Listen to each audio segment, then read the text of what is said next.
Yes, I'm Luigino Bruni. I'm an Italian economist, but also working in ethics and philosophy at the border between economics and other disciplines. In the last few days, I also wrote papers and books on the economic dimensions in some books of the Bible, in particular in the Old Testament.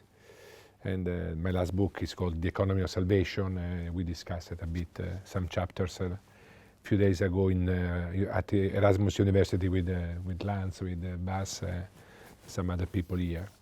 And for this moment, thank you very much to Wim for the organization of this moment, Michel. Thank you also to the God's Made Foundation that is helping also our activity in these 3 years, a lot of time. And thank you for being here in a working day, where people like you are very busy, and the time is very precious because it's scarce, it's rare.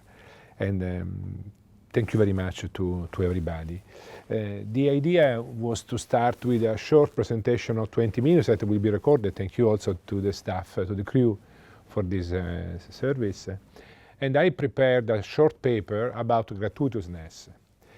But being gratuitousness is a primitive concept. As any primitive concept like value, price, utility in economics is very difficult to define because they are considered to be the building stones of the discipline, and every discipline uses concept without a specific definition. Gift, for instance, is one of these. There are theories about gift, but as long as you start to define, to theorize about gift, you enter into very complex issue, where sociologists, anthropologists who are working in the last at least one century and a half. And then I prefer to give you an idea of gratuity. I would prefer to call gratuity, that is not a tip, but because gratuitousness is a cacophonic expression. I prefer to use the closer to the Latin gratuita, that is the translation of charis, the Latin gratia, that is the translation of charis. This is a beautiful Greek Christian word, and then gratuity is easier than gratuitousness. This ness is complex. Then instead of using 20 minutes to try to define theoretically what is gratuity, the difference between gratuity for free, the difference between gratis and gratuity, the difference between gift and gratuity, I prefer to apply to this issue to something very concrete. That is if it's possible to live gratuity within organizations. And then I prepare a short paper for you. It's an article of 2 or 3 pages, 20 minutes time. We printed also, I was a bit late in this request, then it will arrive at a certain moment, because it's easier, because my English is very poor. Your English is not the first language, it's the second, maybe one, and then if we read something, it will be easier probably to follow, even though I try to use also a bit of etymology of some words. If you have something in front of you, is easier. But a sort of very short premise of what I'm saying now. Organizations are life. Organizations are nothing more than moments of life of human beings. And then being life, we live in organization everything. We live positive passions, virtues, vices. You find within an organization the most beautiful dimensions of men and women. You find also the worst dimensions of men and women, because that's just life. As life is family, life is politics, life is community. And in communities, in family, you are the excellence of humanity, also the murder, always within the family. Then if this is true in family, let alone in economic organization or in organization like trade unions. Then I'm working the last few years in the so-called value-based organizations. I also wrote a couple of books on that. One book is called The Economics of Value-Based Organizations. the characteristic of organization starting from ideals. But this short paper is about organizations tout court, not spatial organization like value-based or value-driven organization. Organization like companies or maybe trade unions. And then organizations are life, and then are full, being as any form of life, are full of gift and humanity. Very nice. Sorry for being late in printing these pages, but maybe just it's also in English there will be some typos, some mistakes. Sorry for that. No, just to repeat, organizations are life, and being life, organizations are full of gift. One of the place where you find more gift today is organizations, companies, even capitalistic organizations. But what I would try to say now in this short paper is that to live gratuity, gift in organization is very difficult. I called the title of this paper was in Italian, The Taboo of Gratuity in Organization. Why gratuity is a taboo? Then I'm not saying that you don't find gift in companies. Gift is there, but it's very hard to live gifting in organization. I try to show why in these few minutes. I know that is a controversial issue. I like also, you as Michel knows, I prefer to use my time for controversial issue instead of to say very easygoing stuff, maybe a bit boring. And then we have time later to discuss, to criticize, to make more counter considerations. Then the starting is very clear. I will try to read and then maybe to comment here and there. Gratuitousness or gratuity is the main taboo of capitalism. It's felt as the greatest danger because if it were let to run freely in the territories of capitalism, they would be infected. Any poison would cause its death. Or, it's the same thing, it would transform it into something substantially different. Very strong thesis, no, but just to capture the attention of the reader. It is difficult to see the taboo of gratuitousness in our economy and society because it's covered by another taboo, that is the recognition of its existence. So, to understand the profound relationship between gratuitousness and capitalism, we must violate this first taboo by starting to simply talk about it. Then to talk about the taboo of gratuity is one way to violate the taboo. According to an important anthropological tradition, think about René Girard, but not just René Girard, the origin of civilization is deeply connected to two words, violence and sacred. Even the Bible begins human history outside the Eden with Cain's fratricide. The death of the meek and righteous Abel becomes the first price of the foundation of human civilization. As you know, founding myths of other cities like Rome narrate similar cases of violence and murder at the beginning of cities.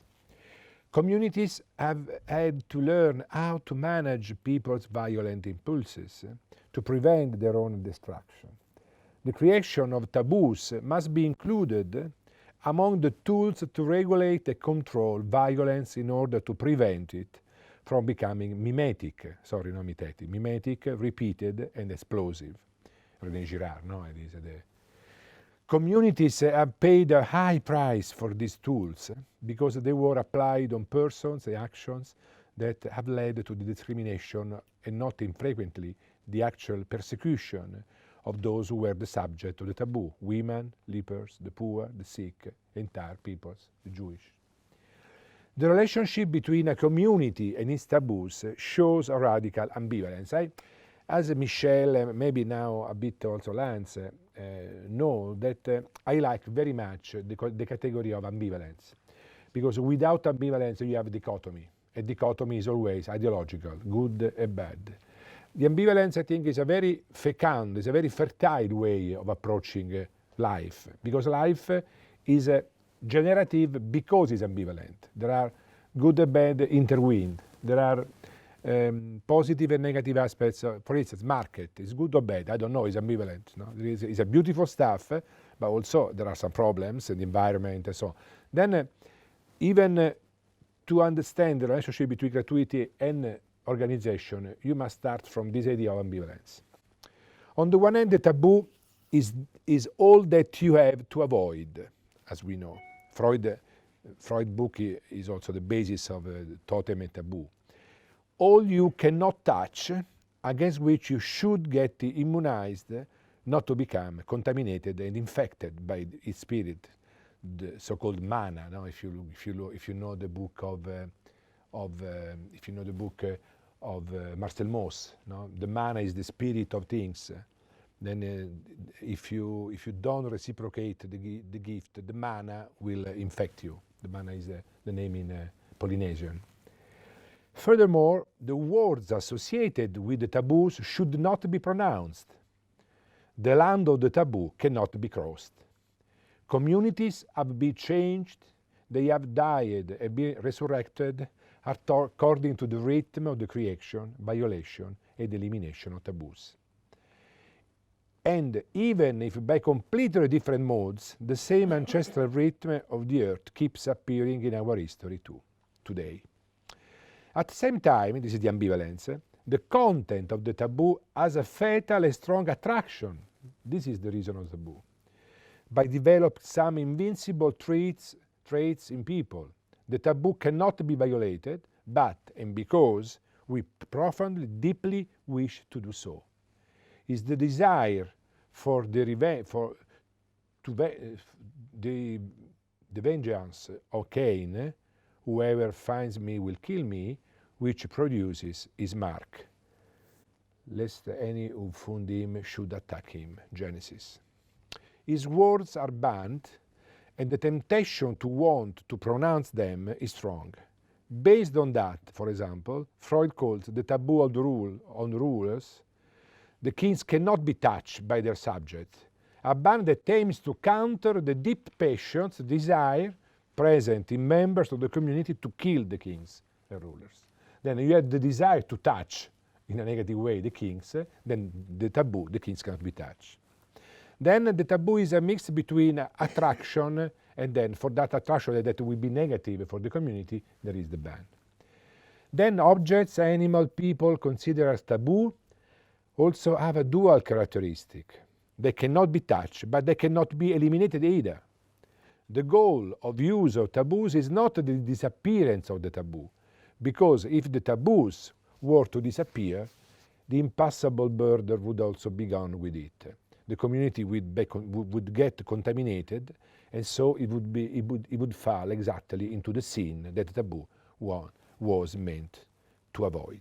The taboo and its marks must therefore be very visible. Everyone must be able to recognize the totems.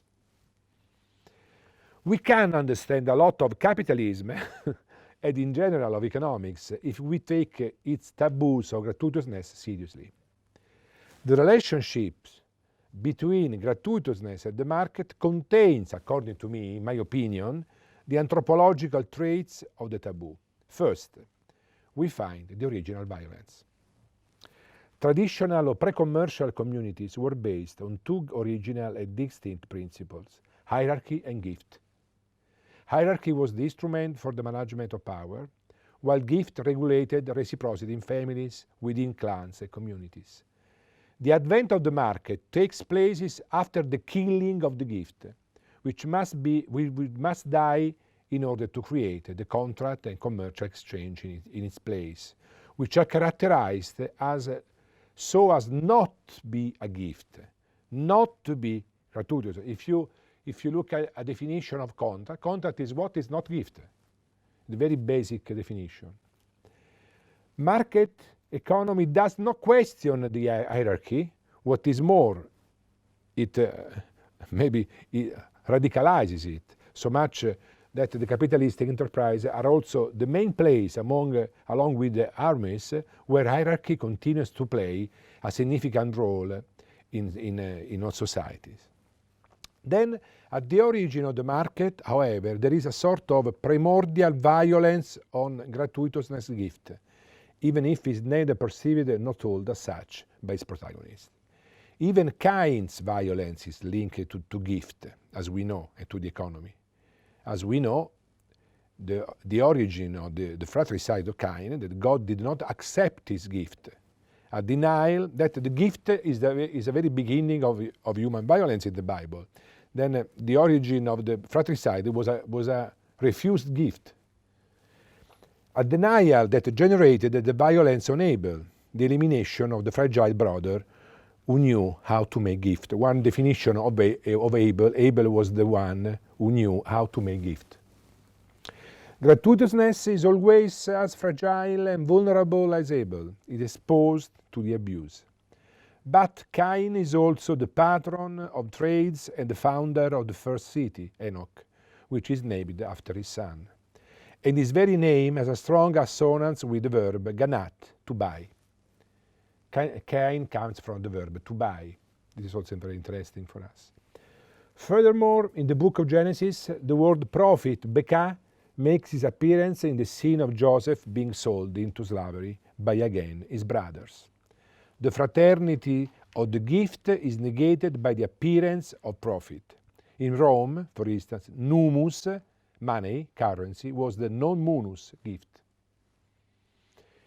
In modernity, at the heart of the founding might of political economy, the invisible hand, we find the argument that the engine of the wealth of a nation is not the benevolence or gratuitousness of the traders, but their personal interest. The visible hand that contained the gift was replaced by the invisible hand of the market, which is not providence of the ancient times, because its nature is the absence of the gift. I know to say controversial issue, but just to say something in 20 minutes. Gratuitousness in the market cannot be profaned, violated, but must be visible and well in sight. The boundary around its territory coincides with the very limits of the market. The land of what is freely given begins when that is the market. The contract and incentives ends. Gratuitousness begins beyond the company gates, after we have done the shopping and go home.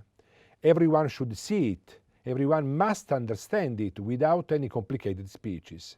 It's enough to see the sign, its totem, workplace time cards, the duration of lunch breaks, the management of overtime, and especially the language. The words of the taboo cannot be uttered.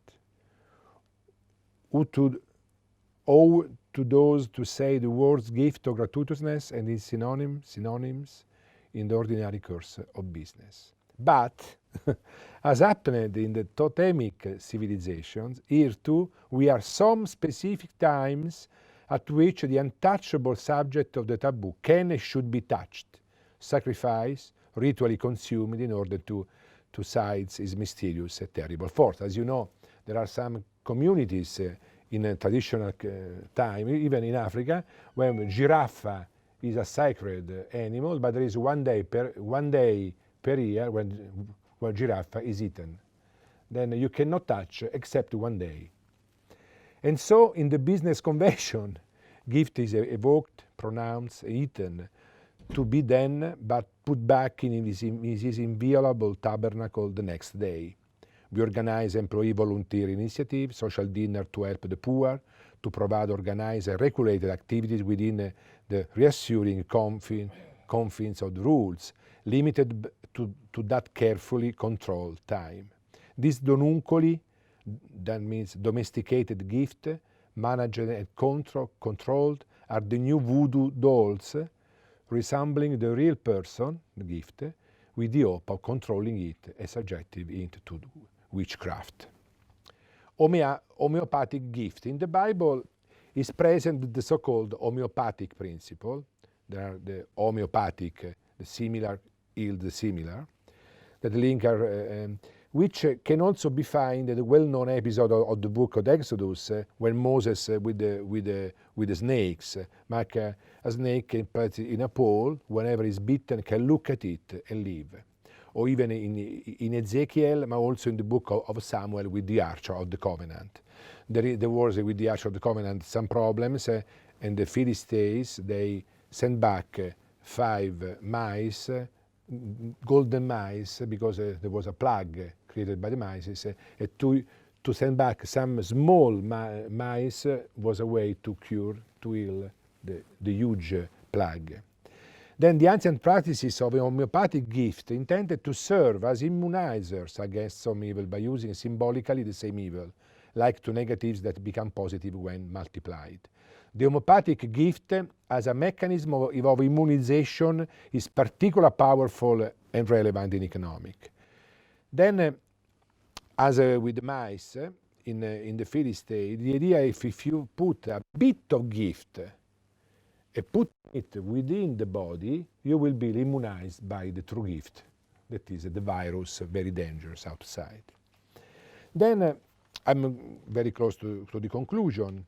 What are then the deep reasons of fear that gratuitousness causes in capitalistic economy to make it the primary, the first taboo? The first reason lies again in its appeal, in its desire. Even in the case of gratuitousness, like all taboos, the prohibition stems from a deep desire. We wish for nothing more than the gift. We yearn for it, we make it as life. It's our profound vocation. And if the economy is life, the charm of the gift, that could be the title, the charm of the gift, given and received, feels strong, much too strong in the economy life as well. But nothing is more dangerous than gift. We must be very aware of that. If the economy contest, its effects would be particularly devastating, because it would break the iron rules of the contract. It would undermine the hierarchy. If the companies accepted and embraced the register of gift gratuitousness, they would find themselves with people who are unmanageable, unpredictable, and capable of action that cannot be controlled by hierarchies and incentives, because they would be truly free. They would have to deal with workers who would follow their intrinsic motivation, working beyond the limits of the contract. They are too tight and small to contain the overflowing power of the gift. They would be faced with people who would not fit into organizational job descriptions, people who would bring much more life and therefore much more confusion and noise with them. And if the managers of the companies, this is a very central issue, recognize the gift as gift and not as because there is a huge debate about that. That is the transformation of gift into contract, because if you transform the gift into contract, you cannot control. And then, anyway, but if you recognize, the manager recognize the gift as a gift, if it made them grateful towards their colleagues and employees, that free reciprocity, those strong bonds would be created in businesses that are the typical fruits of the gift when gifts are recognized, accepted, and recognized. It would, but that it would change the hierarchy. Hierarchy would become fraternal and therefore fragile, vulnerable, exposed, just like the meek Abel. But, this is the point, fragility and vulnerability are the great enemies of capitalistic enterprise and their immune cultures. This is the issue, according to me, in my opinion. Organizations are life.